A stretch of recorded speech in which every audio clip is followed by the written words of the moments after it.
شک حسین پہ رونا میرے نبی کی سنت. آپ تو ان کی شہادت سے پہلے رو رہے ہیں. وہ آنکھ ہی کیا جو آل رسول کے مصائب پہ نہ روئے.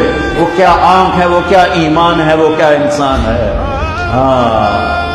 ام سلمہ سے آپ نے فرمایا, ام سلمہ آج ایک فرشتہ ملنے آ رہا ہے, بہت خاص, کسی کو اندر نہیں آنے دینا.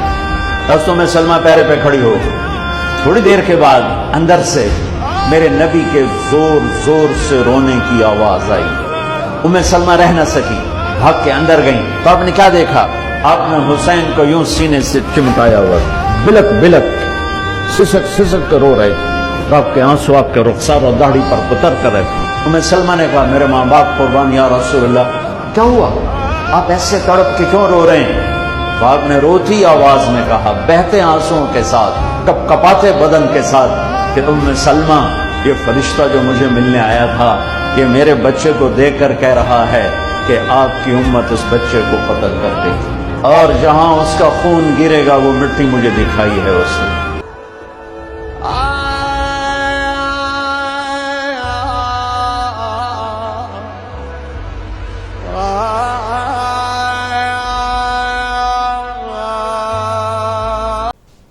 اعوذ باللہ من الشیطان الرجیم. بسم اللہ الرحمن الرحیم. صبح سویرے میں ساجد حسین اور فائزہ کامران کا السلام علیکم. چونکہ آج 10 محرم الحرام ہے, اور غالباً جب 10 محرم الحرام کا ذکر آتا ہے, جب یہ دن آتا ہے تو یہ دن قیامت کی یاد دلاتا ہے. یہ قیامت کسی اور پر نہیں, آل رسول پر قیامت گزری, آپ کے گھرانے پر قیامت گزری. آج حسین غریب ہو چکا ہے, اور آج حسین جام شہادت نوش کر جائے گا. آپ کے خیموں کو جلا دیا جائے گا, گھر کو لوٹ لیا جائے گا, اور جو بچ جائیں گے خواتین اور بچے وہ اسیر بنا دیے جائیں گے. آج کے دن بڑے مصائب ٹوٹنے ہیں امام حسین علی مقام پر, اور یہ وہی امام حسین ہیں کہ جن کے لیے رسول اللہ صلی اللہ علیہ وآلہ وسلم سجدہ طویل کر دیا کرتے تھے. جوانان جنت بھی یہ ہیں, بہت ساری فضیلتیں آپ کے لیے اتری, آپ جنتی جوانوں کے سردار ہیں. اور پھر غالباً واقع کربلا میں آپ کی آزمائش کسی سے ڈھکی چھپی نہیں ہے. آج اس پر بات کرنے کے لیے ہم نے مدعو کیا ہے, اسپیشل ٹائم لیا ہے ہم نے مفتی فضل حمدر صاحب کا. ہم آپ کے شکر گزار ہیں کہ آپ نے آج کے دن ہمیں یہ ٹائم دیا. آپ کو ہم خوش آمدید کہیں گے. جی بہت شکریہ. ان کے ساتھ ہمیں ثروت آپا نے جوائن کیا ہے. آپ کا بھی اسپیشل ٹائم, کیونکہ یہ جب ایام آتے ہیں تو ان حضرات کا ٹائم لینا بڑا مشکل ہو جاتا ہے, لیکن آپ ہم پر کرم نوازی کرتے ہیں, آپ ذکر اہل بیت کے لیے ٹائم نکالتے ہیں. ثروت آپ کو بھی خوش آمدید کہیں گے. مفتی صاحب, 10 محرم الحرام, ہم جب 1400 سال پہلے چلے جاتے ہیں تو لگتا ہے کہ جیسے یہ کل کا واقعہ ہے, کہ حسین کو آج بھی اللہ نے وہ قوت بخشی ہے کہ ہر بچہ فطرت اسلام پر پیدا ہو کر وہ حسینی بنتا جا رہا ہے. جی جی بالکل. بہت شکریہ آپ کا کہ آپ نے مجھے اس پروگرام کے اندر مدعو کیا. اللہم صلی علی محمد وآل محمد مبارک وسلم وصلی علیہ. اہل البیت علیہم السلام سفینہ نوح ہیں, رسول اللہ کی وصیت ہیں. رسول اللہ نے اس امت کے لیے قرآن اور اہل البیت کو چھوڑا ہے, اور ساتھ میں آپ نے یہ وصیت فرما دی کہ میرے بعد قرآن اور اہل البیت کو لے کر چلنا, اور میرے اہل البیت کے بارے میں اللہ کا خوف رکھنا, اللہ کو یاد رکھنا. اللہ. امام حسن اور امام حسین علیہم السلام, ان کے بارے میں صحیح روایت ہے, الحسن والحسین سیدا شباب اہل الجنہ, یہ جنتی نوجوانوں کے سردار ہیں. یہ وہ ذوات قدسیہ ہیں کہ جو ایک دوسرے کے ساتھ ساتھ ہیں. ان کا آپس کا جو تعلق ہے, ان کا آپس کا جو محبت کا اور جو امامت کا جو تعلق اور سلسلہ تھا, یہ پوری تاریخ ہے.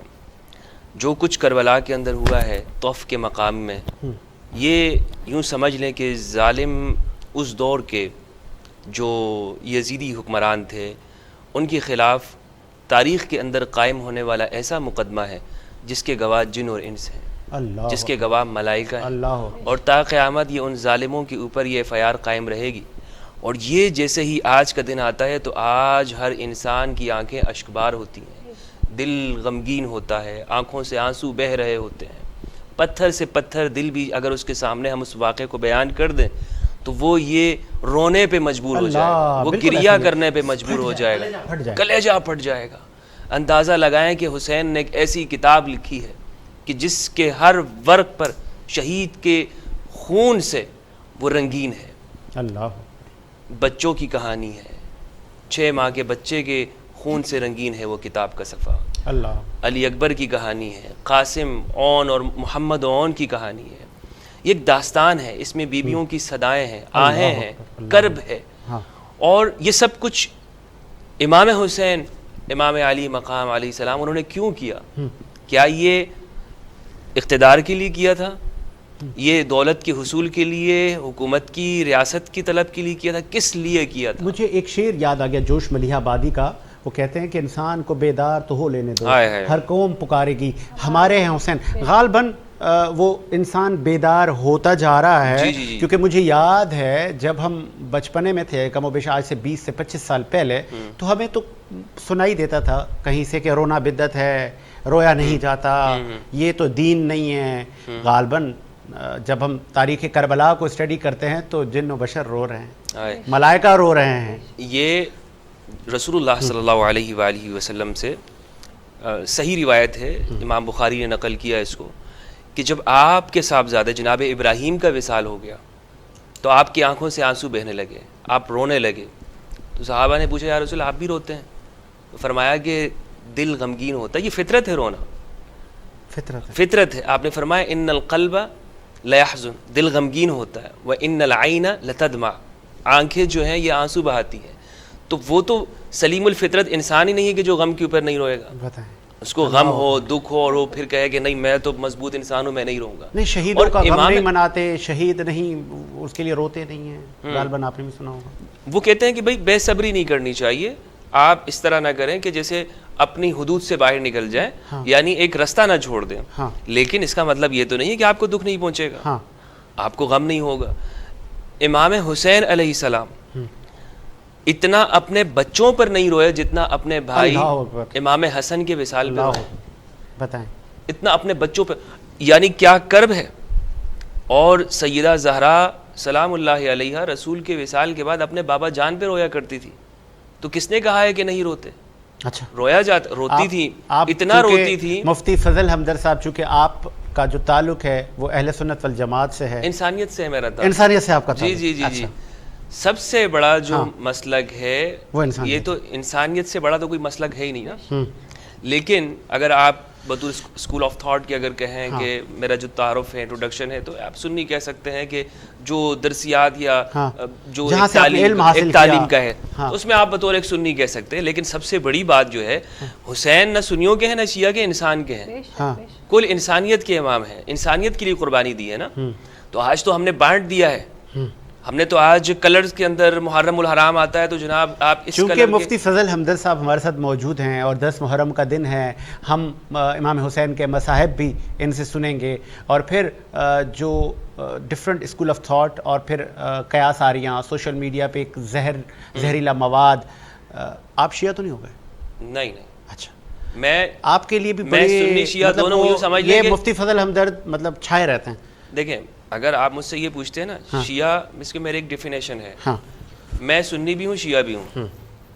میں ایک مومن ہوں. واہ واہ واہ، کیا بات ہے. سنی شیعہ ایک تو یہ ہے نا، سنت کسے کہتے ہیں؟ ہاں. رسول کی سنت. ہاں. ہر شیعہ سنی اور ہر سنی شیعہ. سبحان اللہ. ان دونوں میں کوئی فرق نہیں ہے. ماشاءاللہ. یہ فرق مولویوں نے ڈالا ہے، مذہبی لوگوں نے ڈالا ہے. ایران سے فنڈنگ ہوتی ہے آپ کو؟ استغفر اللہ العظیم. مطلب یہ سوالات اور اس طرح کے جب اہل کوئی بیت ذکر کرتا ہے اہل بیت کا، چاہے وہ کسی بھی مکاتب فکر سے ہو، تو اس پر بڑے الزامات لگنا شروع ہو جاتے ہیں. وجہ کیا ہے؟ یہ کون لوگ ہیں؟ دیکھیں میں عرض یہ کرتا چلوں کہ اہل البیت علیہم السلام وہ مظلوم ہستی ہیں کہ جو ان کے ساتھ جڑ جاتا ہے اس طرح کے پروپیگنڈے کیے جاتے ہیں. ہاں. اس طرح کی باتیں کی جاتی ہیں. آپ یہ دیکھیں کہ امیر المؤمنین امام علی علیہ السلام کے حوالے سے مشہور، یعنی جو ہماری صحیح روایات کے اندر بات ہے کہ آپ کو رسول اللہ نے فرمایا، بلکہ امام علی خود فرماتے تھے کہ میرا جو ایک لقب ہے وہ صدیق اکبر ہے. اچھا. مولا کائنات اپنے لیے کہہ رہے ہیں امام علی. اچھا. اور میرے بعد اگر کوئی اپنے لیے کہے گا، سنن ابن ماجہ کی روایت ہے 120، اس کو چیک کیا جا سکتا ہے. آپ فرماتے ہیں کہ میں اللہ کا بندہ ہوں، میں رسول اللہ کا بھائی ہوں، میں صدیق اکبر ہوں، میرے بعد کوئی نہیں کہے گا مگر کذاب ہوگا. یہ آپ مجھے بتائیں، جتنے بھی ناظرین ہیں سن رہے ہیں، کبھی کسی نے یہ اپنی زبان سے استعمال کیا صدیق اکبر علی بن ابی طالب؟ نہیں. صدیق اکبر علی ہیں. اللہ اکبر. یعنی ہم سے تو حقائق چھپائے گئے ہیں نا. اچھا. ہم سے تو باتیں چھپائی گئی ہیں. حالانکہ ہماری صحیح کتابوں کے اندر صحاح ستہ کے اندر امام علی کا لقب ہے صدیق اکبر کا.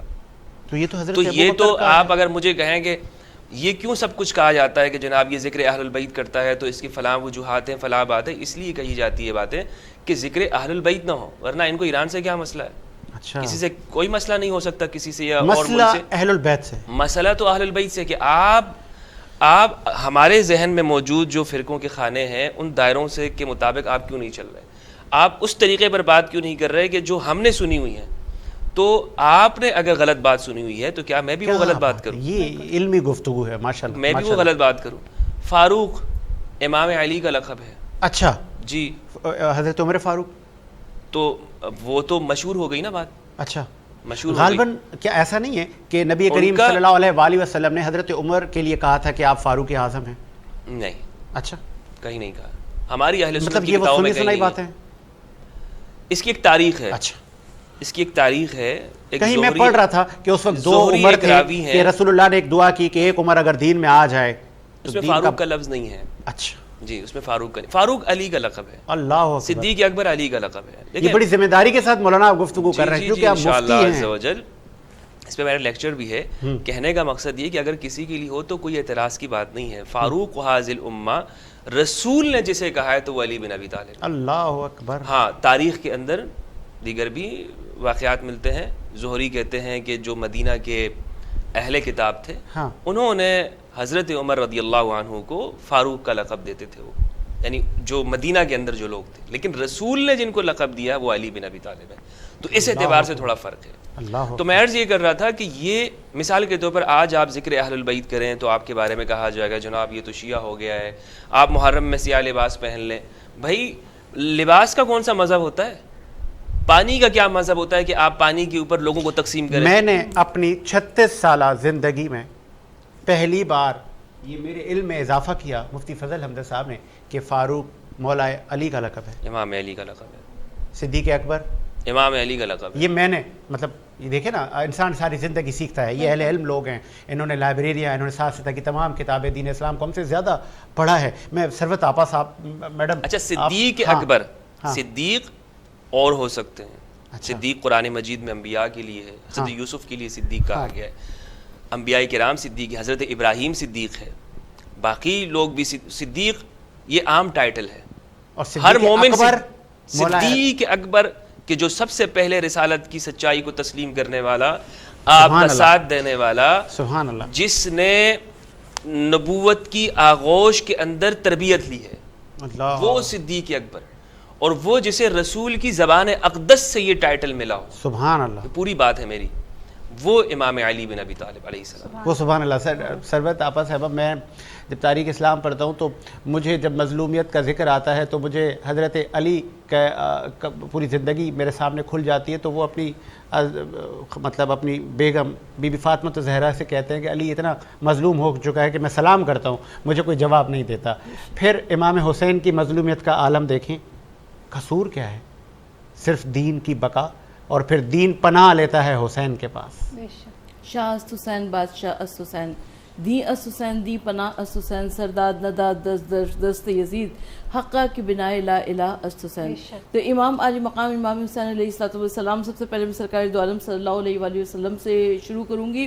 آقائے دو جہاں صلی اللہ علیہ وآلہ وسلم کے پاس ایک مرتبہ مسلمان آئے, کسی کے پاس کچھ زمین جائیداد کے کاغذات, کسی کے پاس کچھ سونے کے سکے تھے, اور وہ رسول اللہ صلی اللہ علیہ وآلہ وسلم کے قدموں میں رکھتے گئے. کہا کہ یا رسول اللہ صلی اللہ علیہ وآلہ وسلم, ہمارے پاس کچھ اور نہیں ہے دولت دنیا میں سے, جو کچھ بھی ہمارے پاس تھا ہم آپ کے پاس لے کر آ گئے ہیں کہ آپ نے ہمیں کلمہ پڑھا کر مسلمان بنایا اور اس کے بعد تزکیہ نفس کر کے انسان بنایا. ہمارے پاس کچھ بھی نہیں ہے اس کے سوا کہ ہم آپ کے احسانات کا بدلہ اتار سکیں.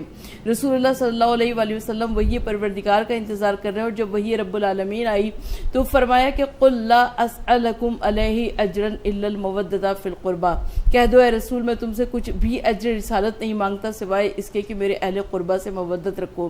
تو صحابہ کرام وہاں پر موجود تھے, رسول اللہ صلی اللہ علیہ وآلہ وسلم کی بس میں صحابہ کرام نے پوچھا کہ یا رسول اللہ صلی اللہ علیہ وآلہ وسلم وہ اہل قربہ کون سے ہیں جن کی مودت کا حکم دیا گیا؟ سبحان اللہ۔ تو اللہ کے رسول صلی اللہ علیہ وآلہ وسلم نے فرمایا کہ وہ علی ہیں، فاطمہ ہیں، حسن اور حسین ہیں۔ اسی لیے شاعر نے کہا کہ بے دم یہی تو پانچ ہیں مقصود کائنات، خیر النساء حسین و حسن مصطفیٰ علی۔ میں ایک سوال مفتی صاحب سے کرنا چاہتی ہوں ان کی موجودگی کا فائدہ اٹھاتے ہوئے کہ امام علی مقام امام حسین علیہ السلام کے بچپن کے واقعات ہمیں بہت زیادہ ملتے ہیں کہ سرکار دو عالم صلی اللہ علیہ وآلہ وسلم نے جس وقت نماز پڑھائی اور سرکار دو عالم صلی اللہ علیہ وآلہ وسلم کی پشت پر امام حسین علیہ السلام تشریف فرما ہو گئے اور سرکار دو عالم صلی اللہ علیہ وآلہ وسلم نے 70 مرتبہ تکبیریں کی، اور آقا صلی اللہ علیہ وآلہ وسلم عید کے دن نماز پڑھانے کے لیے جا رہے تھے تو امام حسن اور امام حسین علیہ السلام کو انہوں نے اپنی پشت پہ سوار کرا لیا۔ یعنی بچپن کے واقعات بہت زیادہ ہمیں ملتے ہیں امام حسین علیہ السلام کے۔ اور اس کے بعد روز عاشورہ ملتا ہے، کربلا کا واقعہ، درمیان میں بالکل خاموشی ہے تاریخ میں کہ کہاں سے امام حسین علیہ السلام کی جوانی گزری، کہاں سے لڑکپن گزرا، آخر کیوں، آخر کیا وجہ ہے کہ بچپن کا تذکرہ ملتا ہے اور اس کے بعد کربلا کا تذکرہ ملتا ہے، درمیان کا واقعہ بہت بڑی رسپانسبلٹی مفتی فضل ہمدرد صاحب آپ کے کندھوں پر آ گئی کہ سوال بہت اچھا ہے۔ جی جی جی دیکھیں اس طرح ہمیں جو اہل البیت کے افراد ہیں ان میں سے اکثر کے بارے میں یہی اس امت نے ہمیں بتایا ایسا ہی ہوا ہے، بلکہ بہت سارے صحابہ کرام بھی ایسے ہیں کہ جو ہمیں فرسٹ پہلی جگہ پہ نظر آتے ہیں، لیکن بعد میں پھر ایک زمانہ ایسے آتا ہے کہ جب حکومتیں تبدیل ہو جاتی ہیں تو پھر ان کا ذکر اتنا سننے کو نہیں ملتا۔ مثال کے طور پر ایک صحابی ہیں ارقم بن ابی ارقم۔ دار ارقم میں رسول اللہ نے اپنی زندگی میں حیات طیبہ میں توحید کی دعوت کا آغاز کیا، دار ارقم۔ لیکن وہ جو صحابی ہیں ارقم بن ابی ارقم، وہ 55 ہجری میں ان کا وصال ہوتا ہے۔ صحیح، ان کی پوری زندگی غائب ہے، کہاں پر ہیں؟ ہمیں صرف اس نام پر چند جگہ پر لکھا ہوا نظر آتا ہے ارقم، لیکن یہ صحابی ہے کون؟ اتنے جلیل القدر صحابی ہیں کہ رسول مکہ میں ان کے گھر میں دعوت کا آغاز کرتا ہے۔ ٹھیک ہے، تو تاریخ ہمیں بہت ساری جگہوں پر خاموش نظر آتی ہے، جیسے ام المؤمنین خدیجۃ الکبریٰ علیہ السلام کے حوالے سے آپ دیکھ لیں، بہت ساری باتیں غلط بھی پھیلائی گئی ہیں، اور کہ آپ کی جو شادی کی عمر تھی وہ 40 سال ایج تھی وغیرہ وغیرہ۔ ان کی زندگی کہاں پر ہے؟ جناب ابو طالب کی زندگی کہاں پر ہے؟ امام علی کی زندگی؟ رسول اللہ نے مدینہ منورہ میں جو آپ نے جمعۃ المبارک کی خطبات ارشاد فرمائے ہیں وہ ہمیں کسی ایک جگہ پر وہ اس طرح نظر نہیں آتے ہیں کہ ہم اس کو دیکھ سکیں۔ تو لیکن امام حسین امام حسن علیہ السلام کی زندگی کا جہاں تک میرا مطالعہ ہے ہمیں ایک بڑا حصہ ہمیں نظر آتا ہے۔ مثال کے طور پر صفین میں کہاں پر ہیں، جمل میں کہاں پر ہیں، ایگزیکٹلی، اور اسی طرح امام علی کے جو دور حکومت ہے اس میں ان کے پاس کیا ذمہ داریاں تھیں مدینہ کے اندر، چونکہ مدینہ میں آپ کا جو وقت گزرا ہے وہ وقت اس میں ساری نگاہیں وہ رسالت مآب پر لگی رہتی تھی صحابہ کی، تو وہ ایکشن جو تھے وہ آگے نقل تو ہوئے ہیں، لیکن پھر جیسے ہی کچھ اختلافات پیدا ہوتے ہیں تو وہاں سے ایک ڈویژن ہو گئی ہے۔ ڈویژن یہ ہوئی ہے تقسیم کے، مثال کے طور پر ایک طبقہ یہ کہتا ہے کہ ہم جو دین لیں گے یا ہم جو آگے نقل کریں گے تو وہ مین سٹریم چیزوں کو ہم بیان کریں گے، لیکن جو لوگ امام علی کے ساتھ رہے، جن لوگوں نے امام علی کا ساتھ دیا ان جنگوں میں، مثال کے طور پر جو صفین میں ہوئے یا جو خوارج کے خلاف نہروان ہوئی، تو پھر انہوں نے ان کے پاس بیٹھنے کو زیادہ وہ نہیں، کیونکہ اگر وہ زیادہ بیٹھتے تو ان پر بھی پھر یہی الزام لگ جاتا۔ اچھا، کہ جو آج ہوتا ہے کہ اگر جو ذکر اہل البیت کرتا ہے تو پھر لوگ اس کے پاس وہ کہتے ہیں نہیں یار یہ تو ایک خاص بات کرتا ہے، چھوڑو یار ٹھیک ہے، تو مین اسٹریم میں ان کو پھر جگہ نہیں ملتی ہے۔ مین اسٹریم میں اس زمانے میں بھی ایسا ہوا کہ جنہوں نے بالکل یہ ایک لائن کھینچی گئی ہے نا، اوکے، اس وقت سے یہ اس وقت سے جب کہ یہ پرٹیکولر شخصیات کو زیر موضوع لانا ہی نہیں ہے۔ مثال کے طور پر آپ اندازہ کریں کہ امام علی پر کفر کا فتویٰ لگایا گیا، اللہ اکبر، بتائیں خوارج نے کیا کہا امام علی پر، لیکن امام علی کا انداز آپ دیکھیں کہ امام ان کو کافر نہیں کہتے ہیں پلٹ کر۔ یہ ہے اصل اسلام، یہ ہے سوچ کہ آپ کو کہا جاتا ہے امام علی امیر المؤمنین، کہ جو اسلام کے رسالت مآب صلی اللہ علیہ وآلہ وسلم کے ساتھ ہی شروع دن سے ہیں، ان کو اسلام سے خارج قرار دینے کی کوشش کی گئی۔ خوارج نے کہا، امام نے کیا کہا، کلمۃ حق ارید بہا الباطل، ان کا یہ مطالبہ تو ٹھیک ہے کہ اللہ کے سوا کسی کو حکم نہیں بنانا چاہیے، فیصلہ ساز نہیں بنانا چاہیے، لیکن یہ اس سے جو ارادہ کرتے ہیں میرے قتل کا وہ غلط ہے. تو ایک فکر ہے امام علی کی، اور دوسری جانب ہے ہمیں نظر آتی ہے وہ نفرت کی سوچ، انتہا پسندی کی سوچ کہ آپ مذہبی اختلاف کی بنیاد پر آپ دوسرے کو کافر قرار دے دیں، مذہب سے نکال دیں، اس کا استحصال کر دیں. تو میری نظر میں ایک اس کی جو بنیادی وجہ ہے وہ یہی فکر تھی کہ جناب اگر ہم ان کے پاس بیٹھیں گے. ایک میں مثال دیتا ہوں مختصر طور پر. حجاج بن یوسف کا زمانہ ہے، فضائل صحابہ کے اندر احمد بن حنبل نے یہ واقعہ لکھا ہے کہ سعید بن جبیر کے پاس ایک شخص آتا ہے، پوچھتا ہے کہ یہ بتاؤ کہ خیبر کے دن رسول اللہ کا علم کس کے پاس تھا؟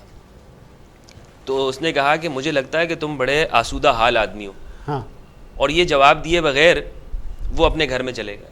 تو اس نے پوچھا کہ بھائی میں نے تو محدث صاحب سے، مفتی صاحب سے یہ سوال پوچھا تھا کہ خیبر میں علم کس کے پاس تھا، انہوں نے جواب کیوں نہیں دیا؟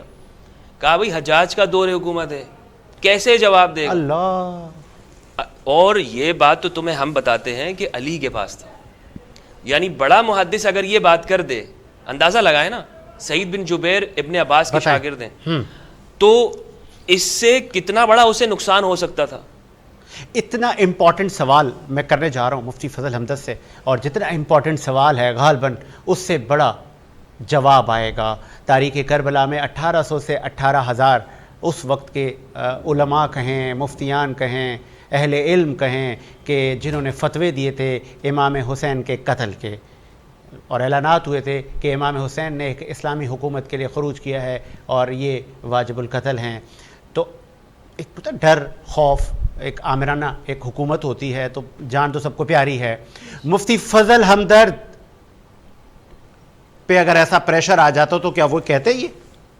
اعوذ باللہ، استغفر اللہ العظیم. ہم ویسے انسان اور کو یہ وہ آزمائش لوگ سے تھے پناہ مانگنی چاہیے کہ رسول اللہ کو گئے ہوئے ابھی 50 سال ہی نہیں ہوا تھا. دیکھیں یہ کون لوگ، کیا یہ صحیح ہے جو میں نے سوال کیا؟ مانگنی چاہیے. سوال آپ کا صحیح ہے کہ یہ ایک بڑی استقامت کی بات ہوتی ہے، لیکن میں یا ہر مسلمان آج بھی ہم بہت کمزور ایمان کے ہیں.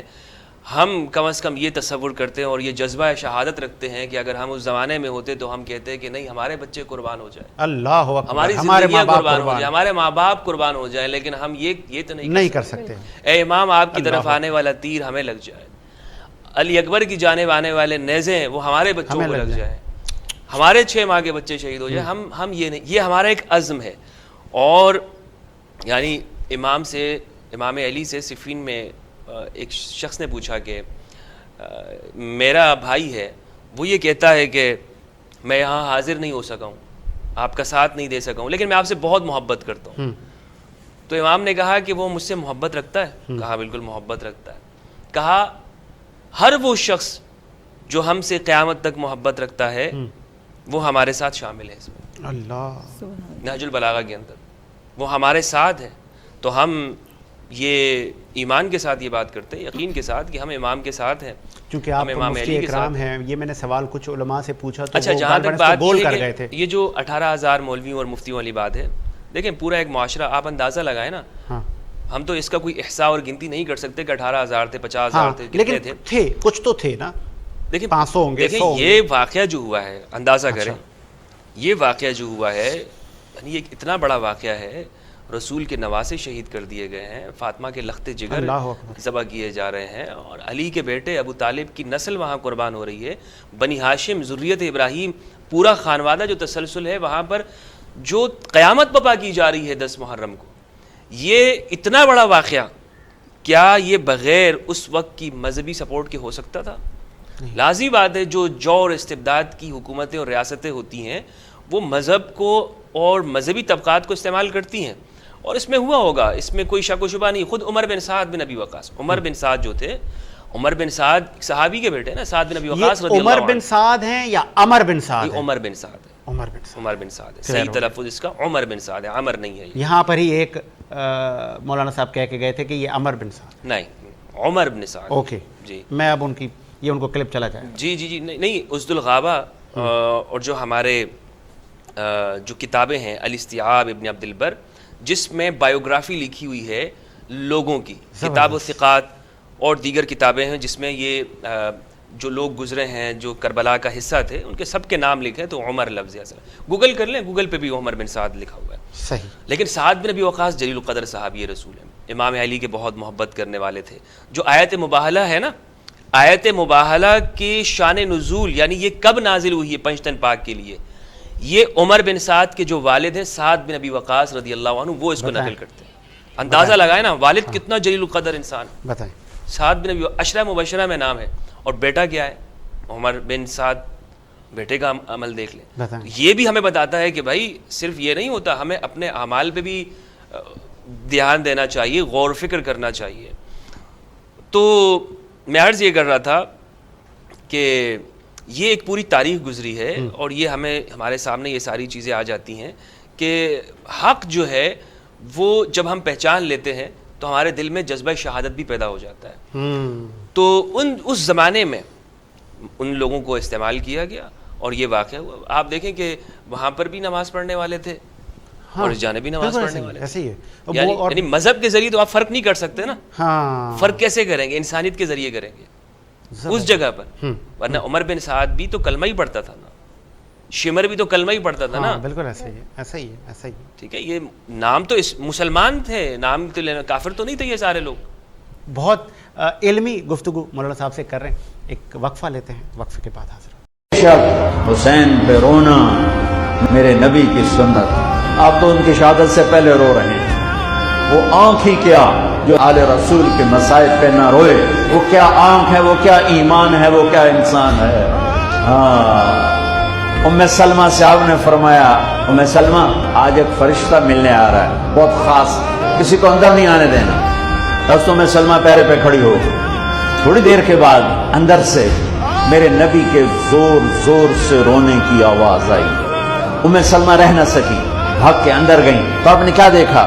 آپ نے حسین کو یوں سینے سے چمٹایا ہوا, بلک بلک سسک سسک کر رو رہے تھے. آپ کے آنسو آپ کے رخسار اور داڑھی پر اتر کر رہے تھے. ام سلمہ نے کہا, میرے ماں باپ قربان یا رسول اللہ, کیا ہوا, آپ ایسے تڑپ کے کیوں رو رہے ہیں؟ تو آپ نے روتی آواز میں کہا, بہتے آنسوؤں کے ساتھ, کپ کپاتے بدن کے ساتھ, کہ ام سلمہ یہ فرشتہ جو مجھے ملنے آیا تھا یہ میرے بچے کو دیکھ کر کہہ رہا ہے کہ آپ کی امت اس بچے کو قتل کر دے گی, اور جہاں اس کا خون گرے گا وہ مٹی مجھے دکھائی ہے اس نے.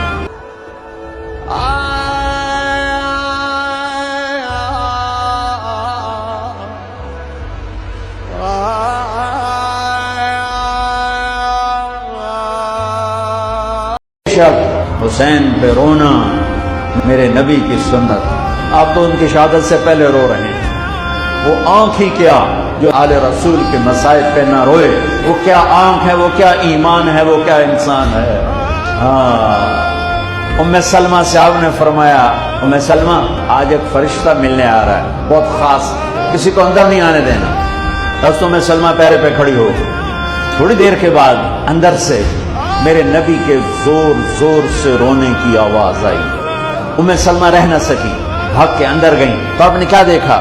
آپ نے حسین کو یوں سینے سے چمٹایا ہوا, بلک بلک سسک سسک کر رو رہے تھے. آپ کے آنسو آپ کے رخسار اور داڑھی پر اتر کر رہے تھے. ام سلمہ نے کہا, میرے ماں باپ قربان یا رسول اللہ, کیا ہوا, آپ ایسے تڑپ کے کیوں رو رہے ہیں؟ تو آپ نے روتی آواز میں کہا, بہتے آنسوؤں کے ساتھ, کپ کپاتے بدن کے ساتھ, کہ ام سلمہ یہ فرشتہ جو مجھے ملنے آیا تھا یہ میرے بچے کو دیکھ کر کہہ رہا ہے کہ آپ کی امت اس بچے کو قتل کر دے گی, اور جہاں اس کا خون گرے گا وہ مٹی مجھے دکھائی ہے اس نے.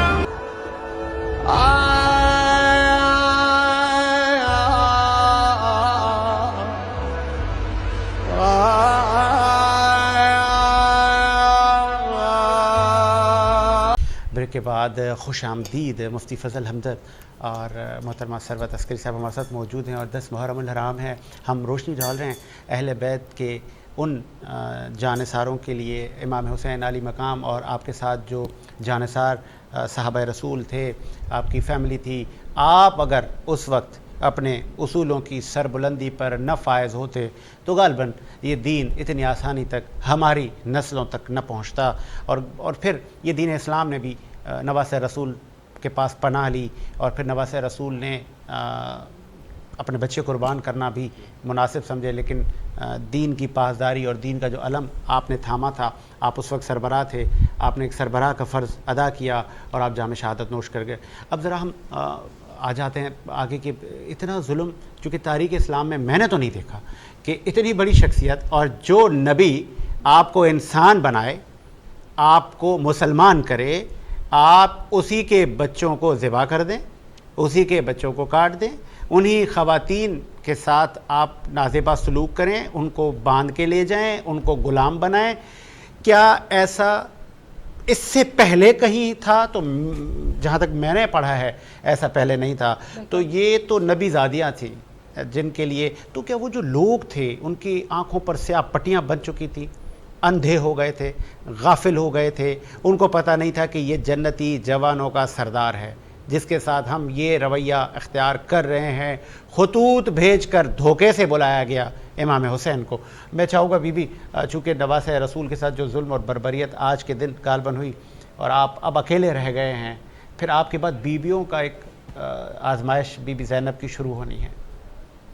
عجب مذاق ہے اسلام کی تقدیر کے ساتھ، قتل شبیر ہوا نعرہ تکبیر کے اللہ ساتھ۔ اکبر۔ تو امام علی مقام امام حسین علیہ السلام مقتل کربلا میں شہید ہو گئے، اور جب 28 رجب کو آپ مدینے سے چلے تھے تو مدینے کے بڑے بڑے افراد جو سرکردہ افراد تھے وہ آئے تھے اور امام حسین علیہ السلام سے کہا تھا کہ مولا آپ اگر جاتے ہو تو جائیے، مگر ان عورتوں اور بچوں کو نہ لے کے جائیے، اس لیے کہ عرب کی گرمی ہے، دھوپ کی شدت ہے اور دھوپ کی عدت ہے، یہ معصوم بچے اور عورتیں ظاہر ہے یہ دھوپ کی شدت کو برداشت نہیں کر سکتی تھیں، مگر امام حسین علیہ السلام جانتے تھے کہ کربلا کی سرزمین پر جو واقعہ رونما ہوگا اس کو چھپا دیا جائے گا، یہی بچے اور یہی عورتیں اس کربلا کے واقعے کو بیان فرمائیں گی۔ اور ہمیں یہ نظر آتا ہے کیونکہ کوفہ و شام کے بازاروں میں منادی ندا دے رہا تھا کہ ایک باغی نے خروج کیا ہے اور ان کو ان کے سر کاٹ کر لایا گیا ہے اور ان کی ناموس کو قتل کر کے لایا گیا ہے، اور ان کی ناموس کو اسیر کر کے لایا گیا ہے۔ تو جناب زینب سلام اللہ علیہ نے جو عظیم خطبات ارشاد فرمائے اس میں جناب زینب نے بتایا کہ ہم رسول اللہ صلی اللہ علیہ وآلہ وسلم کا گھرانہ ہے، سرکار دو عالم صلی اللہ علیہ وآلہ وسلم کے ہم قرابت دار ہیں، اور ہم وہ نہیں ہے کہ جن کو تمہیں بیان کیا جا رہا ہے۔ اور جناب زینب سلام اللہ علیہ کا ایسا عظیم الشان خطبہ تھا کہ جس خطبے کو سن کر ایک مرتبہ کوفہ و شام کے بازاروں میں جہاں پر کان پڑی آواز نہیں سنائی دے رہی تھی وہاں پر سکوت چھا گیا، اور بازاروں میں آنے والے جو مولائے کائنات علی ابن ابی طالب علیہ السلام کے صحابی تھے، مولائے کائنات کے دوست تھے، انہوں نے کہا کہ کیا آج بازار میں علی آ گئے؟ اس لیے کہ جناب زینب سلام اللہ علیہ کی وہی گفتار تھی، وہی آواز تھی، اور اسی طریقے سے جناب زینب سلام اللہ علیہ خطبہ ارشاد۔ ایک مت ہے اکثر غالباً ہماری جس سوسائٹی میں آپ اور ہم رہ رہے ہیں، پھر من گھڑت قصے کہانیاں ہمارے بچوں کو بھی سنائی جاتی ہیں۔ بی بی زینب نے فتوحات دیے، بد دعا دی، جب ہی روتے ہیں سارے، یہ غالباً یہ ہم نے سنا۔ لیکن میں جب دیکھتا ہوں تو بی بی زینب کا ایک فتویٰ یزید کے دربار میں ملتا ہے جس پہ آپ یزید کو کہتی ہیں کہ آپ ہمارے مردوں کو قتل کر کے آپ نے جہنم خرید لی ہے۔ میرے بھائی کیونکہ آج کل فیمینزم کا دور ہے تو جناب زینب سلام اللہ علیہ کی ایک عظیم شخصیت تھی، اتنی عظیم شخصیت تھی، اتنی اسٹرانگ شخصیت ہمیں تاریخ میں نظر آتی ہے کہ جناب زینب سلام اللہ علیہ نے جس وقت ان کا عقد ہو رہا تھا حضرت عبداللہ ابن جعفر طیار سے، تو اس میں نکاح نامے میں شرط لکھوائی تھی کہ مجھ کو جب میرے بھائی کربلا جانے لگے تو مجھ کو میرے بھائی کے ساتھ بھیجا جائے۔ آج کی عورت، آج کی لڑکی تصور نہیں کر سکتی کہ وہ نکاح نامے میں شرائط لکھوائے گی، مگر اس زمانے میں جناب زینب سلام اللہ علیہ نے، اور جناب زینب نے ہم کو یہ نظر آتا ہے کہ کوفے میں جناب جب مولائے کائنات علی ابن ابی طالب علیہ السلام کی حکومت تھی، جناب زینب کوفے کے عورتوں کو درس قرآن دیا کرتی تھی، اور اتنی عظیم شخصیت تھی جناب زینب سلام اللہ علیہ کی کہ یزید نے ایک مرتبہ دربار میں جب جناب زینب سلام اللہ علیہ موجود تھی تو یزید نے کہا کہ تم نے کچھ دیکھا کہ تمہارے کنبے کے ساتھ تمہارے خاندان کے ساتھ کیا کیا خدا نے؟ تو جناب زینب سلام اللہ علیہ نے فرمایا کہ مرایت الا جمیلہ، میں نے کربلا میں سوائے حسن و جمال کی کچھ نہیں دیکھا۔ میرا دل چاہتا ہے کہ میں سوال کروں کہ کیا عباس کے بازو کٹ جانا حسن و جمال تھا؟ کیا علی اکبر کے کلیجے میں برچی کا پھل لگ جانا حسن و جمال تھا؟ کیا علی اصغر کے گلے پر حرملہ کا توری ستم لگ جانا حسن و جمال تھا؟ کیا امام حسین علیہ السلام کے گلے پر شمر کا خنجر چلنا حسن و جمال تھا؟ مگر جناب زینب سلام اللہ علیہ یہ بتا رہی ہیں کہ جب انسان مرضی رب راضی ہوتا ہے تو اس کے سامنے مشکل سے مشکل گھڑی آتی ہے، مگر وہ حسن و جمال کی صورت میں آتی ہے۔ بے شک سبحان اللہ، سبحان اللہ۔ اور آپ خواتین کے حوالے سے چونکہ بات ہو رہی ہے، اس لیے میرے ذہن میں یہ سوال بھی آتا ہے، اور خیر اس واقعہ کربلا میں تمام سوالات کے جواب موجود ہیں، کہ آج اگر بحیثیت ماں مجھے معلوم ہو جائے کہ میرے بچے کو کہیں کسی جگہ خطرہ ہے جانے سے، تو ہم خود بھی کترائیں گے اور اپنے بچوں کو بھی لے جانے سے وہاں روکیں گے۔ لیکن وہ خواتین کیسی تھیں اور ان کی ہمت کیسی تھی کہ وہ ان کو معلوم تھی یہ بات کہ رسول اللہ نے چونکہ بشارت دے دی تھی کہ حضرت امام حسین جو ہیں وہ کربلا کے میدان میں شہید کر دیے جائیں گے، تو قافلے کو بھی یہ معلوم تھی یہ بات، اور ان خواتین کے علم میں بھی یہ تھا کہ ہم وہاں جائیں گے تو شہادتیں ملیں گی۔ تو ان کی ہمت کیسے ہمت ان کی بندھی، اور کس طرح وہ وہاں انہوں نے فیس کیسے کی وہ ساری چیز؟ فائزہ مجھے کہنے کی اجازت دیجیے کہ جناب امام علی مقام امام حسین علیہ السلام کے ساتھ جو خواتین تھی وہ افکار میں کردار میں حسینی نظر آتی ہیں، اور اس شان سے کہ جب شب عاشور کا ہمیں وہ منظر نظر آتا ہے کہ جب امام علی مقام خیموں کو جائزہ لیتے ہوئے چلے تو ایک خیمے میں جناب زینب سلام اللہ علیہ کو دیکھا جو اپنے سامنے چھوٹے چھوٹے بچوں کو آنر محمد کو بٹھائے ہوئے کہہ رہی ہیں کل قربانی آل محمد کا دن ہے، ہم کو مجھے شرمندہ نہ کرانا، تم جعفر طیار کے پوتے ہو، حیدر کرار کے نواسے ہو۔ اور کسی خیمے میں جناب ام رباب بیٹھی ہوئی 6 مہینے والے کا جھولا جھلا رہی ہیں، اور کسی خیمے میں جناب ام فروہ قاسم سے کہہ رہی ہیں کہ قاسم کل قربانی آل محمد کا دن ہے۔ تو پہلی بات تو یہ کہ کچھ خواتین وہ ہیں جو کہ علی اور فاطمہ کی بیٹیاں ہیں، وہ اسی سانچے میں ڈلی ہوئی ہیں جو علی اور فاطمہ کا سانچہ تھا۔ اچھا، جو اس گھرانے میں بیاہ کر لڑکیاں آئیں یعنی جناب ام رباب، جناب ام لیلہ، جناب ام فروہ، وہ بھی اسی طریقے میں ڈھل گئیں جو کہ امام حسین علیہ السلام کا طریقہ تھا۔ مگر کچھ خواتین ایسی ہیں جو علی اور فاطمہ کی بیٹی نہیں، ان کا بنو ہاشم سے کوئی تعلق نہیں ہے، بلکہ وہ تو جیسے زہیر ابن قین شیعہ نہیں تھے، زہیر ابن قین اہل سنت میں سے تعلق تھا، مگر روایت یہ بتاتی ہے کہ جب زہیر ابن قین اسی زمانے میں جبکہ امام حسین علیہ السلام عازم عراق تھے، تو زہیر ابن قین بھی عازم کہیں کسی سفر پہ جا رہے تھے، مگر زہیر ابن قین تھوڑی سی دور ان سے مولا حسین سے خیمے نصب کرواتے تھے، اور ایک مرتبہ زہیر ابن قین جو کہ کھانے کے دسترخوان پر بیٹھے ہوئے تھے، اسی وقت کسی نے آ کر کہا کہ تمہیں حسین بلا رہے ہیں، تو ایسی خاموشی چھا گئی کہ جیسے سروں پر طائر بیٹھے ہوئے ہوں، اور اس وقت زہیر بن قین گئے امام حسین علیہ السلام کے خیمے میں۔ اب وہاں پہ کیا بات ہوئی، کیا گفتگو ہوئی وہ مجھے نہیں معلوم، لیکن وہاں سے آ کر اپنی زوجہ سے کہا کہ میں تمہیں طلاق دینا چاہتا ہوں اس لیے کہ میں حسین کے پاس جا رہا ہوں، اور وہاں پر موت یقینی ہے، اور جو بھی امام حسین علیہ السلام کے ساتھ جائے گا وہ یقیناً قتل کر دیا جائے گا، اور اس کے بعد لشکر یزید جو ہے عورتوں کے ساتھ عورتوں کو اسیر کرے گی۔ اور زہیر بن قین کی زوجہ نے، یہ ایک عورت کا ایسا کردار ہے کہ جس کی نظیر تاریخ عالم پیش کرنے سے قاصر ہے، کہ زہیر بن قین کی زوجہ نے کہا کہ اے زہیر، جب تک جہنم کے راستے پہ رہے مجھے اپنے ساتھ رکھا، اور جب جنت کے راستے پہ جا رہے ہو تو تم مجھے اپنے سے جدا کر رہے ہو۔ یہ اور ایک اور عورت ہے جو کہ ابھی تک غیر مسلم ہے، وہاب کلبی کی ماں اور وہاب کلبی کی زوجہ۔ وہاب کلبی عیسائی مذہب سے تعلق رکھتے ہیں، اور وہاب کلبی شادی کر کے گزر رہے ہیں، اور وہاں پہ وہاب کلبی کی ماں نے دیکھا کہ 2 لشکر آمنے سامنے کھڑے ہوئے ہیں۔ اچھا، امام علی مقام امام حسین علیہ السلام کے لشکر کو تو لشکر کی وہ شرائط پر ہی پورا نہیں اترتا، اس لیے کہ کچھ افراد بہت بوڑھے ہیں اور کچھ افراد بچے ہیں، حضرت علی اصغر علیہ السلام جیسے شیرخوار بچے بھی شامل ہیں۔ تو وہابی کلبی کی ماں نے کہا کہ ذرا معلوم تو کر کے آؤ. اب جب وہابی کلبی معلوم کر کے گئے تو کہا کہ ایک طرف رحمۃ اللہ عالمین صلی اللہ علیہ وآلہ وسلم کے نواسے ہیں اور دوسری جانب لشکر یزید ہے. تو اب وہاب کلبی آئے ہیں امام حسین علیہ السلام کی خدمت میں اپنی ماں اور بیوی کو لے کر, اور یہاں پر انہوں نے کلمہ پڑھ کر قبول اسلام کر لیا. میں صرف اتنا عرض کرنا چاہتی ہوں, وہ لوگ جو کہ نمازوں پر بہت زیادہ اہمیت دیتے ہیں, میں کہتی ہوں کہ وہاب کلبی نے کتنی نمازیں پڑھی تھیں, ان کی ماں نے کتنی نمازیں پڑھی تھیں, مگر وہ جنتی افراد میں شمار ہو گئے.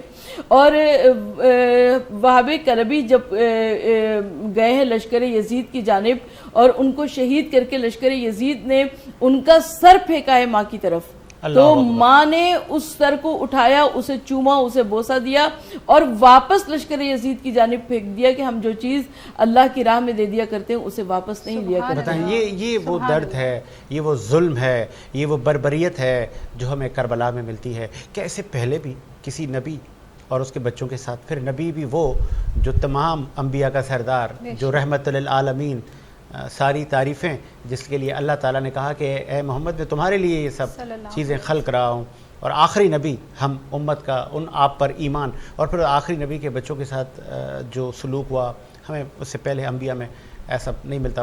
مفتی فضل حمدہ صاحب واقع کربلا کو ہر پہلو سے آپ دیکھیں تو فل نظر آتا ہے ہر خانہ, کہ امام حسین نے ایک اچھے والد کا بھی کردار ادا کیا, اچھے بھائی کا کیا, بچوں کو تسلی دی, پھر شب عاشور اپنے ساتھیوں سے کہا کہ بھائی آپ کو جانا ہے آپ جا سکتے ہو, لیکن حسین کل قتل کیے جائیں گے, شہید کیے جائیں گے, لیکن کوئی نہیں گیا. اور پھر تاریخ نے دیکھا اس شہادت کے بعد بھی یہ سلسلہ رکتا نہیں ہے, پھر ان سروں کو کاٹ کے لے جایا جاتا ہے, پھر ان سروں کا تماشا, پھر یہاں تک ملتا ہے کہ اس سر کو چھڑی ماری جاتی ہے ان ہونٹوں کو. اللہ اکبر, عرش ہل گیا. کیا کہیں؟ جی بالکل, ایک ظلم کی داستان ہے اور اس سے ہمارے لیے سیکھنے کے ہیں مواقع ہیں کہ ہم اگر اس کو یاد کرتے ہیں تو آج بھی ہم حق اور سچ کے ساتھ کھڑے ہوں. کربلا سے ہمیں یہی درس ملتا ہے, اور ہر فرد کی کہانی ہے اس میں, بچوں کے لیے, بڑوں کے لیے, خواتین کے لیے, جوانوں کے لیے, بزرگوں کے لیے, پولیٹیشنز کے لیے, صحافی حضرات کے لیے, حکمرانوں کے لیے, ہر طبقے کے لیے زندگی کے جو فرد ہے. کربلا کے اندر ہر انسان دیکھے کہ میں کس جگہ پر کس کردار میں فٹ ہوتا ہوں. میں ہوتا اس زمانے میں, اگر میرے پاس ریاست اقتدار ہوتی, میرے پاس گورنرشپ ہوتی, تو میں کون سا کردار ادا کر سکتا؟ کیا بات ہے, بالکل. اگر میں وہاں پر, کیا میں حور والی صف میں ہوتا, اور خدا نخواستہ کہیں میں عمر بن سعد والی صف میں. حضرت امام حسین عالی مقام حج کر رہے ہیں, لیکن انہوں نے حج کو عمرے میں تبدیل کیا. کیا وہاں پر کچھ ایسے لوگ کعبے میں آ چکے تھے کہ جو امام حسین کو وہیں قتل کرنا چاہتے تھے؟ تھا, پروگرام تھا امام کا وہاں پر کعبے میں. یہ بھرپور یہ ہمیں روایات ملتی ہیں. امام جب مدینہ سے مکہ جاتے ہیں تو بھی ایک پورے آپ ترتیب کے ساتھ جاتے ہیں, ایک سوچ سمجھ کر. پھر جب آپ مکہ سے روانہ ہوتے ہیں تو عبداللہ ابن عباس ان کے پاس آتے ہیں. عبداللہ ابن عباس رضی اللہ عنہما کہتے ہیں کہ آپ نہ جائیے, آپ یہیں مکہ میں رہیں. اور بڑی شد و مت کے ساتھ عبداللہ ابن عباس کہتے ہیں کہ اے حسین, اگر میرے بس میں ہونا تو میں آپ کو سر پہ ہاتھ رکھ کر اپنے یہ پنجے جو ہے نا آپ کے سر میں ایسے رکھوں اور آپ کو نہ جانے دوں میں یہاں سے, کیونکہ میں دیکھ رہا ہوں کہ آگے کیا ہوگا. امام نے کہا کہ کیا آپ یہ سمجھتے ہیں کہ میں یہاں سے موت کے خوف سے جا رہا ہوں؟ امام نے یہ فرمایا کہ مجھے یہ بات معلوم ہے, یعنی آپ یہ سمجھتے ہیں کہ میں یہاں بچ جاؤں گا, مجھے اپنی جان کی وجہ سے میں نہیں چاہتا ہوں کہ حرم اللہ یہاں پر اس کو رنگین کیا جائے. سبحان اللہ, اللہ کے حرم کو رنگین کیا جائے, یہاں خون ریزی نہ ہو, یہاں خون ریزی نہیں, میں یہ نہیں کر سکتا, تو میں یہاں سے جا رہا ہوں. اور امام بہتر جانتے ہیں, یہ ہمیں بالکل صحیح روایات سے ہمیں یہ بات معلوم ملتی ہے کہ امام حسین علیہ السلام نے اپنے عزم و ارادے کے ساتھ وہاں سفر کیا. تو امام نے کہا کہ یہاں پر بھی اگر وہاں کربلا ہونے والا ہے تو یہاں پر بھی ایسا ہی ہوگا, تو طے ہو چکا ہے میرے بارے میں, یہ اس کے بغیر راضی نہیں ہوگا. ان کو امام کا خون چاہیے, ان کو امام کا خون چاہیے. کیوں؟ وہ یہ چاہتے تھے کہ امام بیعت کریں گے, اور امام تو اس یزید کی بیعت نہیں کر سکتے. جبرن بیعت لی جا رہی تھی, جبرن. طاقت کے زور پر کہ ہم صحیح کر رہے ہیں, غلط کر رہے ہیں, آپ اس کو ایکنالج کریں. جی جی جی جی, آپ ہماری حکومت کے اوپر آپ لکھ دیں کہ بس یہ صحیح ہے. کیا اس وقت بہت سارے, اور یہ بھی ملتا ہے کہ بہت سارے لوگ بیعت کر چکے تھے؟ جی بیعت کی تھی, بہت سارے لوگوں نے بیعت کی تھی, اللہ یزید کی بیعت کی تھی لوگوں نے. اچھا, جی جی, ان کی حکومت کو تسلیم کیا, تسلیم کیا تھا, اور صحابہ نے تسلیم کیا تھا ان کی حکومت کو. عبداللہ ابن عمر نے ان کی حکومت کو, بخاری کے اندر روایت ہے, لوگوں کو منع کرتے تھے کہ آپ اس طرح نہ کریں. دیکھیں امام حسین نے بغاوت نہیں کی ہے, اس کو تھوڑا سمجھنا ہوگا. نہیں امام حسین نے بغاوت کی ہے, نہیں امام حسین نے خروج کیا ہے, امام حسین نے قیام کیا ہے. صحیح. بغاوت, خروج اور قیام, یہ تین اصطلاحات ہیں, تینوں کے اندر فرق ہے. اس کی تینوں کی ڈیفینیشن کے اندر اور تینوں کے جو عملی تطبیق ہے, جسے کہتے ہیں اس کا نفاذ, ان تینوں میں فرق ہے. مثال کے طور پر بغاوت کیا ہے؟ خروج کہتے ہیں کہ ایک مسلح جتھا بنا کر آپ اپنے مخالفین کو کافر قرار دیں اور ان کا قتل کریں. صحیح. جیسے آج کل خوارج ہاں ہاں ہاں, جو پاکستانی عوام کو کافر قرار دے, بالکل ایسا ہی ہے, بالکل ایسا ہی ہے. اپنی کاروائیاں جاری رکھتی. فتنۃ الخوارج جو ہے بالکل پاکستان, ایسا ہی ہے. ٹھیک ہے. دوسرے ہے باغی, جو سیاسی طور پر وہ نکل آئے اور وہ کہیں کہ بھئی ہم اپنی جو حق ہے وہ گن پوائنٹ پہ لیں گے. ہاں, اور یہ ریاست باغی ہوتے کے لا اینڈ آرڈر کو نہیں مانتے, یہ باغی ہوتے ہیں. بالکل. جو قیام ہے, ہاں, امام حسین علیہ السلام جب یزید ہے نا, یزید حاکم وقت, یعنی یوں سمجھ لیں جو اصل اقتدار ہے وہ یزید کے پاس نہیں, امام حسین کے پاس تھا. سبحان اللہ. یزید کا اقتدار قابل قبول ہے ہی نہیں. کیوں؟ اس لیے کہ اس کی خلافت منعقد ہی نہیں ہوئی ہے, اسٹیبلش ہی نہیں ہوئی اس کی گورنمنٹ. اچھا. نہیں, کیسے ہوگی کہ صلح امام حسن کے اندر امام حسن علیہ السلام نے معاویہ بن ابی سفیان کے اوپر یہ شرط لگائی تھی کہ آپ کے جانے کے بعد یہ اقتدار واپس ہمارے پاس آئے گا, اور آپ کو یہ حق نہیں پہنچتا کہ آپ اپنے بیٹے کو نامزد کریں گے. یہ بات, یہ شرط ہمارے ہاں اتھینٹک کتابوں کے اندر, طبقات ابن سعد کے اندر اہل لکھی ہوئی سنت والجماعت کے ہاں, ابن حجر اسقلانی, ہمارے اہل سنت کے مصادر میں امیر المؤمنین حافظ ابن حجر اسقلانی رحمہ اللہ, انہوں نے فتح الباری کے اندر اس کو ذکر کیا کہ یہ شرط ہے بنیادی طور پر. تو جب یزید کو حکمران بنایا گیا تو شرط تو وہ نہیں رہی, وہ صلح. یعنی امام نے تو یہی شرط رکھی تھی نا کہ یہ واپس ہمارے پاس آئے گا. اچھا, تو حکمران کون ہوئے اصل؟ واپس ہمارے پاس آئے یا شورا پر فیصلہ؟ وہی شورا جو انصار و مہاجرین اور جنہوں نے, دیکھیں پھر وہ طے کریں گے. وہ تو اس لیے نہیں طے کریں گے اس ٹائم پہ کیونکہ امام حسن اپنا حق چھوڑ رہے ہیں نا. اوکے, صلح, اوکے اوکے, مسلمانوں کے خون ریزی بچانے کے لیے. دیکھیں وہاں سے لشکر آیا ہوا ہے, وہ بھی مسلمان ہیں, جو امام حسن کے خلاف آیا ہوا ہے لشکر. امام حسن کا جو لشکر ہے وہ بھی مومنین کا لشکر ہے. تو اب امام تو نہیں چاہتے ہیں کہ دونوں جانب سے جو مسلمان ہیں ان کا خون بہے. یہ تو اہل البیت کی صفت ہے نا, سبحان اللہ, رحمت للعالمین کے بچے ہیں, نواسے ہیں. سبحان تو اللہ. وہ کل انسانیت کو بچانا چاہتے ہیں خون ریزی کرنے سے, آپس میں لڑنے سے. تو اس کے لیے امام نے کہا کہ ٹھیک ہے, میں اپنے اقتدار سے تو دستبردار ہو جاتا ہوں, امامت سے تو نہیں دستبردار ہوتا ہوں. سبحان اللہ. تو وقتی طور پر جیسے یوں کہنا چاہیے کہ صلح ہوتی ہے, اس میں آپ چند شرائط کی بنیاد پہ کرتے ہیں. اگر شرط رہے گی تو ٹھیک ہے, صلح قائم رہے گی. شرط نہیں ہوگی تو صلح. اوکے, یہ غالباً کلیئر ہو گیا, معاملہ ہی مفتی امام صاحب نے آج حسن کلیئر کر دیا. امام حسن کے وارث کون ہیں؟ امام حسین ہیں. امام حسین. تو جیسے ہی یزید آیا تو وہ واپس امام حسین کے پاس آ گیا. اس لیے امام کا جو قیام ہے وہ دین حق کا قیام ہے. سبحان, آلریڈی ان کے پاس وہ اقتدار موجود ہے جو یزید کے پاس ہے ہی نہیں. سبحان, گورنمنٹ گئی نہیں ہے یزید کے پاس. اوکے, تو بغاوت کہاں کی ہوگی؟ مولوی صاحبان کہتے ہیں بھائی امام حسین نے جو بھی بغاوت کر لی, الیاذ باللہ استغفر اللہ العظیم, کیسے بغاوت کر لی؟ اقتدار تو امام حسین کے پاس ہی ہے. وہ تو اسٹیبلش کرنے جا رہے ہیں وہاں پر. وہ جو خطوط آئے, خطوط اس بات کے تو نہیں آئے تھے آئے اور یزید کو ہم ختم کرتے ہیں, وہ تو اس بات کے آئے ہم آپ کے ہاتھ پہ تجدید بیعت کرتے ہیں. اصل امام تو آپ ہیں, اس کو تو ہم قبول ہی نہیں کرتے ہیں. ٹھیک ہے, یہ تو یزید کی تو حکومت کو انہوں نے قبول ہی نہیں کیا. بات تو بغاوت کی تب ہوتی ہے کہ ہم کہتے ہیں بھائی کہ چلے بغاوت, جب ایک نافذ حکومت ہوتی ہے تو امام حسین علیہ السلام اصل میں وہاں پر اس وقت میں تھے. چونکہ مفتی فضل احمد صاحب آج موجود ہیں تو آج 10 محرم الحرام کو بھی ہم ذکر کر رہے ہیں اور علمی گفتگو کو بھی ہم آگے بڑھا رہے ہیں، اور ایسی جو من گھڑت کہانیاں گھڑ دی گئیں دین اسلام میں جن کا کوئی نہ سر ہے نہ پیر ہے، کون لوگ آئے کہ جنہوں نے بہت ساری چیزیں ایڈ کر دیں، ہمارے بچوں کو غلط غلط دین بتانا شروع کر دیا.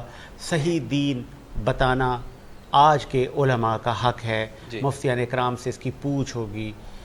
میرے بعد نبی ہوتا تو عمر ہوتا، میرے بعد نبی ہوتا تو علی ہوتا. امت ان چیزوں میں لگ گئی ہے. امت کو کوئی بتاتا نہیں ہے کہ دین یہ جا رہا ہے، یہ راستہ یہ سیدھا فلاح کی طرف ہے. جی جی جی بالکل بالکل. کون بتائے گا مولانا صاحب؟ ذمہ داری تو علماء کی ہے اور عام لوگوں کی بھی ذمہ داری ہے. یہ صرف علماء کی مفتی نہیں، فضل عام لوگوں کی ہمدرد کہیں گے کہ صحیح حدیث ہے اگر میرے بعد نبی ہوتا تو علی ہوتا. جب مفتی فضل ہمدرد چلے جائیں گے اسی سیٹ پر ایک اور صاحب آئیں گے، وہ کہیں گے میرے بعد نبی ہوتا تو حضرت عمر ہوتا. دیکھیں روایات تو ملتی ہے نا. یہ معاملہ نہیں ہے کہ ان روایات سے ہم یوں کہیں کہ روایات ہی نہیں ہے، یہ روایات ہیں. میرے بعد نبی ہوتا تو عمر ہوتا، لو کان آبادی نبی لکان عمر. اس طرح روایت بھی ہے کہ یا علی انت منی بمنزلت ہارون من موسیٰ الا انک لا نبوۃ بعدی. آپ کا مقام مرتبہ میرے ساتھ وہ ہے کہ جو موسیٰ کا ہارون کے ساتھ تھا، لیکن میرے بعد کوئی نبی نہیں ہے. روایات تو ہیں. یہ روایت تو بالکل صحیح ہے، بخاری کے اندر ہے. حدیث منزلت اسے کہتے ہیں، امام علی کے لیے رسول اللہ نے فرمایا. لیکن یہ جو دوسری روایت ہے لو کان آبادی نبی لکان عمر، یہ ترمذی کے اندر روایت ہے، یہ بخاری مسلم میں نہیں ہے. ٹھیک ہے. تو بخاری مسلم ہمارے ہاں جو اہل سنت میں وہ ٹاپ کلاس کی کتاب ہے. ٹھیک ہے. اس میں یہ حدیث منزلت ہے جو امام علی کے لیے. یہ ہمارے ہاں ضعیف روایت ہے، لو کان آبادی نبی لکان عمر، یعنی یہ صحیح اتھینٹک نہیں. ہاں روایت ہے، اس سے انکار نہیں ہے کہ یہ روایت موجود. اب آگے بڑھ جاتے ہیں، اب آتے ہیں اصل مدعے کی طرف. یہ پہلے تو ماحول بنانا. حضرت علی کی جب ہم زندگی دیکھتے ہیں تو ایک بہت سارا ایک عرصہ ہمیں ملتا ہے کہ آپ کی کریکٹر اسیسینیشن کی گئی، حضرت علی اور آپ کے چاہنے والوں پر لعن طعن.